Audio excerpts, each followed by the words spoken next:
जब हम दुख में होते तभी हम कुछ पल श्रेष्ठता के अनुभव कर पाते हैं। जो किसी की श्रेष्ठता को समझता है वास्तव में अपनी श्रेष्ठता को समझता है। जैसे पति पत्नी एक दूसरे की एक साथ, कि हम दोनों एक दौर से निकले हैं, कि हम दोनों एक ही अच्छाई परिस्थिति से, कि हम दोनों आत्मप्रिय हैं, कि हम जब कि जो मेरे पास था वह इसके पास नहीं था, जो इसके पास था इस कारण से वह मेरे पास नहीं था, इसलिए हम दोनों एक हैं। तभी स्त्री पत्नी आपकी सुख के पलों में आपका साथ देगी, क्योंकि कि इसने पश्चाताप सहन किया, इसने सहन सम्मान के लिए सहन किया है, और तो इसको सम्मान मिलना चाहिए। तो पत्नी सम्मान करती है, उसके हर सुख के पलों में पुण्य में उसका भागीदारी होती है। इसमें ये सुख के भाव है, इसमें प्रभाव है जो उसमें पहले विद्यमान था, कि प्रभाव वह कि किन व्यक्तियों से इसमें कैसा प्रभाव पड़ा है।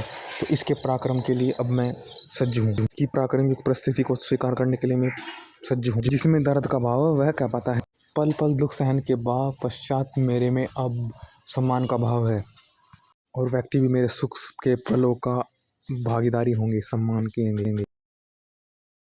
अब स्त्री का विषय, इस स्त्री को चंद्रमा की भांति दर्शाया गया है कि वह भी हमको पोषण करती है, हमें रोगों से दूर करती है। जैसे कि इसकी शीतलता चंद्र भी हमें कुछ करने का इंट्यूशन भर देती है, क्रिएटिविटी भरती है। जैसे चंद्रमा का दूध दिया पना हमको कुछ करने की हौसला देता है, ठीक उसी प्रकार हम पैशन प्रदान करते हैं। चंद्रमा का कार्य होता है किसी प्रकाश को समझना, जैसे कि वह आग से दूर जाता है, इससे ही रोगों को हमसे दूर ले जाता है। स्त्री भी हमें बीमारियों से दूर ले जाती है। कि सुंदरता का आकलन हम इसी से कर सकते हैं कि वह अपने मन में प्रकाश स्थापित कर लेती है, कि मेरा प्रकाश भी इसी से ही है, चंद्र से। और शिव चंद्रमा भी कहता है, ठीक चंद्रमा भी कहता है कि मेरा प्रकाश की उस परमपिता ईश्वर से है, और उस सूर्य ईश्वर से। उसका रूप इतना मोहित है, तो वह उसका आनंद कितना अच्छा होगा। वह इस अविद्या के दुख में ना फंसे, उस श्रेष्ठता को जाने जिससे हम आनंदित होते हैं, अपने आत्मा, अपने श्रेष्ठ स्वरूप को, आत्मा परमात्मा के गुण को जाने।